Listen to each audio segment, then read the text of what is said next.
Hello and welcome to another booktube video from me, Lauren, from Lauren and the Books. Welcome back. Today is my August wrap up. I am going to be talking about the books that I read in the month of August, and I read 9 books in the month of August, one of which was an audiobook. That is the book I will speak about first. It was Life After Life by Kate Atkinson. It was a reread for me. I've actually read the physical book. Very handsy today, aren't I? I've actually read the physical book a few years ago. It was like the second book that I read on my online book club. Really love this story. Love Kate Atkinson. The audiobook was really well done as well. And it sort of brought to life parts of the story that I'd forgotten about. Life After Life is one of my favourite ever books, and it follows Ursula, who is a woman. Now bear with me because this is very complex but still very enjoyable. Ursula is a woman who, when she dies, you then hear about her life if she hadn't died at that point. So for instance, the book starts with her being born in the middle of a snowstorm, and there's complications and she dies. That's what's happened. But then the next time, the doctor's able to get there in time, so the complications don't happen, and she survives, so she survives a little bit longer. And then you hear about like decisions she makes in her life, and how that leads to her death, or how that leads to her life, with quite surprising results. The end chapter, I remember being very surprised about when I read it, and I was just as surprised about when I listened to the audiobook. So Kate Atkinson is a master storyteller, and this was my first Kate Atkinson book, and it's probably still my favourite. Even now, I love it. I also love Behind the Scenes at the Museum, but this one is probably my favourite. And she just makes this really complex storyline just so accessible and so enjoyable. She's also amazing at female characters. I had a sort of brief chat with, I forget, I was talking to Simon about this when I first filmed a video with him, like many years ago, like last year or the year before. And the mother in this story, so Ursula's mother's an amazing character, and you hear about Ursula's sister and just her friends in there, and she just, it's just a wonderful story, and really twisty turny. I mean, as I said, like this, it's all to do with like different decisions in life, and it really makes you think about stuff. But I loved it, and I love the audiobook of this, and I really would recommend it. Obviously, trigger warnings for death and also for domestic violence. There's some quite severe domestic violence stuff in there. I do have the other book that Kate Atkinson's written called A God in Ruins, which is told from Ursula's brother's Teddy's perspective. Now, from what I understand, Teddy doesn't, it's not told in the same way that when Teddy dies, he then has another chance at life, if you will. It just runs parallel to Ursula's story, so I must read that. My plan was to jump straight into that once I finished the audiobook, but book club books and other stuff have got in the way, but I will definitely be reading that at some point. That was the audiobook that I listened to. Now let's get on to some of the actual books that I've read. Read quite a few library books this month as well, and I've actually got 6 books on the go at the moment, some of which I was hoping to have finished by today, but I haven't. The first one is a library book, and it was the book that I read for my book club at work. It is Lie With Me by Sabine Durrant. Now, actually, I didn't mind this. So it follows Paul Morris, who narrates the whole story, and he bumps into an old university friend in a bookshop. He says, oh, why don't you come along to dinner with some of the gang? So he goes to dinner with them, and Paul, who narrates the story, turns out he's a bit of a manipulator and a liar. He acts as though he's got this massive literary deal. He's written one sort of book that's been semi-successful, and he lives with his mother, and he house sits a house from a very rich couple of friends, which he pretends is his own house. And he's forever making up these sort of like, oh, I've got a meeting in New York and things like that. So he likes to show off and lie about things that are happening in his life, which is what he does at this dinner party. At the dinner party, they mention a place that a couple at the dinner party own in Greece, on an island in Greece, and they talk about going there for the summer, and he thinks, oh, I'd quite like to go there for the summer. I'm going to try and get myself invited along to that. And then it starts harking back to something that's previously happened on that island when Paul was there and the other members of this dinner party were there, that related in a girl. It ended with a girl going missing. So that happens, and then so I thought Lie With Me was to do with like lying down and dying, but it's not. It's all to do with actual actual lies. And it's just, I just really enjoyed it. The narrator himself, he's just so full of it, and like you can sort of see him tripping over these decisions that he makes. So he has to, he wants them to think that he's getting a BA flight, so a British Airways flight, which is more expensive than the EasyJet flight that he's actually got out to this Greek island. So he tells them that, so he looks to see when this BA flight's arriving, and he tells them that's the one he's getting, and then he actually gets in that he gets the EasyJet flight and gets in really early, so ends up like spending a night like sleeping on a bench so that he can then pretend that he's got this BA flight the next day. And just like all these sort of mad decisions he makes to sort of pretend that he's this really high flying guy, and it all sort of adds up to his demise, really. I won't give any more away than that, but I really enjoyed this, and yeah, it's very hot, like where they are on holiday, and there's constantly references to it being really hot, and I was reading it when it was really hot at the beginning of this month. So yeah, I quite enjoyed this, and thought as a sort of like holiday read, I thought it was good. Well done. The next one I read is a very small little book, and this is a reread. I've actually read this before. This is The Suffragettes. This is a Penguin little black classic. It was £1, and this is just sort of a lot of posters and essays and speeches and things like that, all to do with suffragettes. Now, I do feel like this is valuable in that it's got stuff in there that I hadn't seen before, but it's got stuff in there I have seen before, and I do think like it's not going to teach you anything, but it's going to sort of remind you of stuff that you already know. Potentially, I mean, if you didn't know this stuff, then maybe it will teach you, but it doesn't go into great depths, is what I'm trying to say. So yeah, quite enjoyed it, but it was a reread, and it was just nice to pick up again. The next one I read was one of the books that David had picked. David picked my TBR for the month of August. I actually only ended up reading 4 of the books he picked, but still that's pretty good going. One of the books is a non-fiction book called A Good Time to Be a Girl by Helena Morrissey. Now I won't go into great details about this because I talked about this during my currently reading video for August, which I will link down below, and my thoughts still stand with that. So basically this is a book written about how it's a good time to be a girl in the business world. I don't work in the business world, I work for the NHS, and I feel like I know people that this will be valuable to.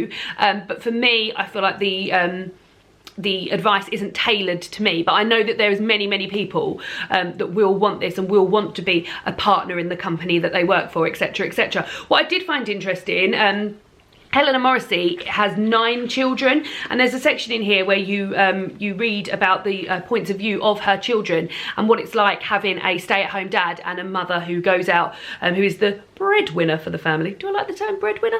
I like bread. So yeah, that was interesting. But for me, this wasn't aimed at me, but I do find like I know it will be valuable to other people, so might be valuable to you. The next one I read was a buddy read of The Future Popes of Ireland by Dara Martin. I actually really enjoyed this, and for a big book, it didn't take me as long as I thought it would.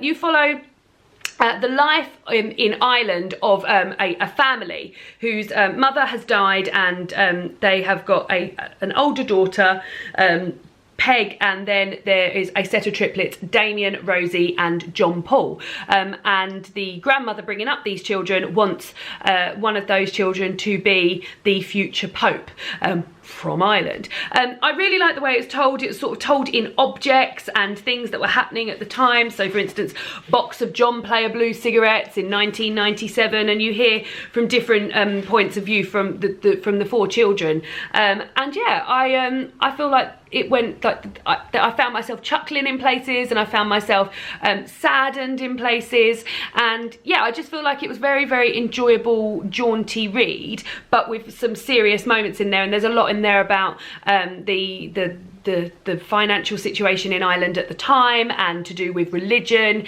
And yeah, I mean, I love reading about Ireland anyway, so this was perfect for me. But I do feel like it was an enjoyable book, and I feel like others would like it too. So yeah, very good. And then the next one, so I've got 2 books which have been my faves of, well, this and then another one has been my faves of the month, and the first one is The World's Wife by Carol Ann Duffy. This was a recommendation from Jean, from Jean's Bookish Thoughts. Now I can't remember what video I got this recommendation from. It might have been like books under 150 pages maybe, or books under 100 pages, but this is a poetry collection from Carol Ann Duffy. she is a poet who's previously I've only read her Christmas poems. She releases these little tiny Christmas books which are always so beautifully illustrated, and I've got 3 of those, and I've been trying to buy them, buy myself one a year to sort of treat myself and to build my collection. And one of those books is one of my favourite books of all time.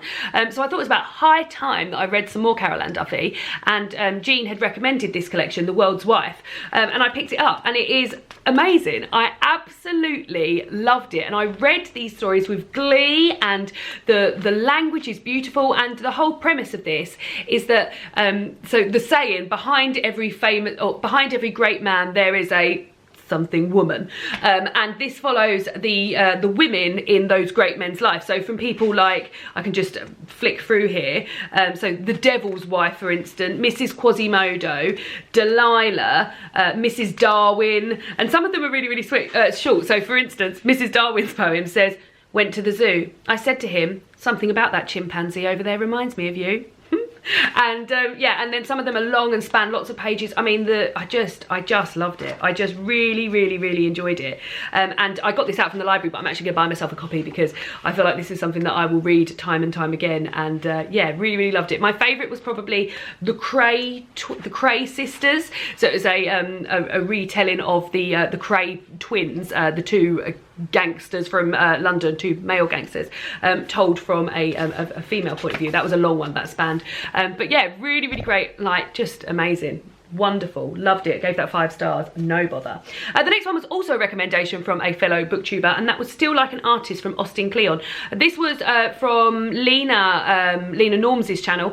She did a video about self-help books, and one of these was about being creative, and that's something I always really struggle to tell myself that I am. When I was younger, I feel like I've had it beaten into me that, like, unless you're good at drawing or good at painting, you can't consider yourself a creative person. I mean, look, I've created these bookshelves and this channel, this video, I'm creating it now, and it's something that I really need to accept in myself, that I am creative, and also to in terms of like inspiration and original ideas and things like this. I found it fine. Like, I don't feel like I got loads and loads from it, but it doesn't go into much depth about stuff. So in terms of like just picking things up and being like, oh yeah, okay, let's look at that. Leave home. So that tells you, like, to say that geography is no longer our master isn't to say that place isn't important. Where would you say? So basically it's just a chapter about getting out there and getting out and getting some ideas. Next one is keep a praise file. So keep a file of things that people have told you they enjoyed and things like that. And yeah, it's got some good tips in there. It didn't go into much depth, which probably actually in reflection is probably a good thing, because you don't want to read pages and pages about keeping a praise file. You just have to do it. So yeah, it's very short and sweet, and yeah, I gave it 3 stars, so there we go. The next one has been a 5-star read as well, and I really loved it. And I can see, because this book has been everywhere. This book has been everywhere. It's been on BookTube, it's been in shop windows, it's just been really pushed. It's been nominated for prizes, and that is This Is Going to Hurt by Adam Kay, which I've been telling myself I will read for a really long time. My only regret is that I didn't read it sooner, because I bloody loved it. So this is Adam Kay's diaries from when he was training to be a junior doctor. It starts in 2004, I think, 2004, and spans all the way to 2010. When he is a senior registrar. So it starts off when he's a house officer and spans all the way up. Now, I work for the NHS. I've already mentioned that once in this video, and I work with junior doctors. So quite often I will see junior doctors. They span from like medical students all the way up to senior registrars who are almost consultants. So I see many levels of that, and I know how incredibly hard they work, and I know how, like, what that atmosphere is like. But I didn't know this stuff. And yes, he is flippant about patients, illnesses and serious operations and death, but I feel like that is a shell you have to build yourself when you work under the conditions of the NHS at the moment. It was just hilarious. There was bits in it where I was howling with laughter. I was in the bath reading it, and I was just laughing, and I could not stop laughing. And David came down, "What are you laughing at? What are you laughing at?" And I was laughing at this book, and I just thought it was amazing. Now, it ends on a really like heartbreaking moment, and it really took me by surprise, because the whole book, although had things to do with death and had things to do with serious illness, had been quite up. And it ends on this really heartbreaking, horrific moment. I feel like Adam Kay is an amazingly, like, fantastic comedy writer, and the way he phrases things and his turn of phrase, as well as being hilarious, is really educational. It's peppered with bullet points about things that have happened. So for instance, in here it talks about the European Working Time Directive, and then it just mentions it, and then it gives you a bit more detail about here, but again, not in a sort of like academic way, in a really like conversational way. Like, this whole book was so easily readable, and I really loved it. And if you've been considering reading it, I would just say, just bloody read it, because I feel like I don't know why I put it off, but I was like, oh, I'll get round to it.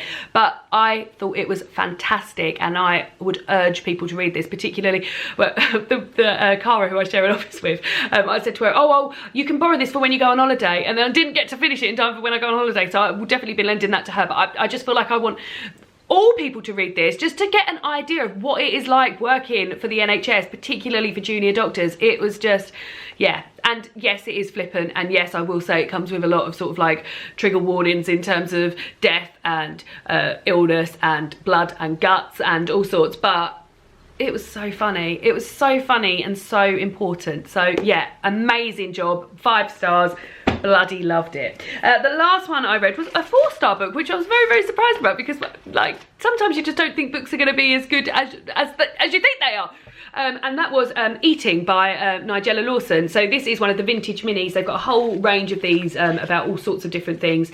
Summer, jealousy, race, liberty, calm, death, desire. And this is the Eating version by Nigella Lawson. And this is 2 essays selected from her books, How to Eat and Kitchen.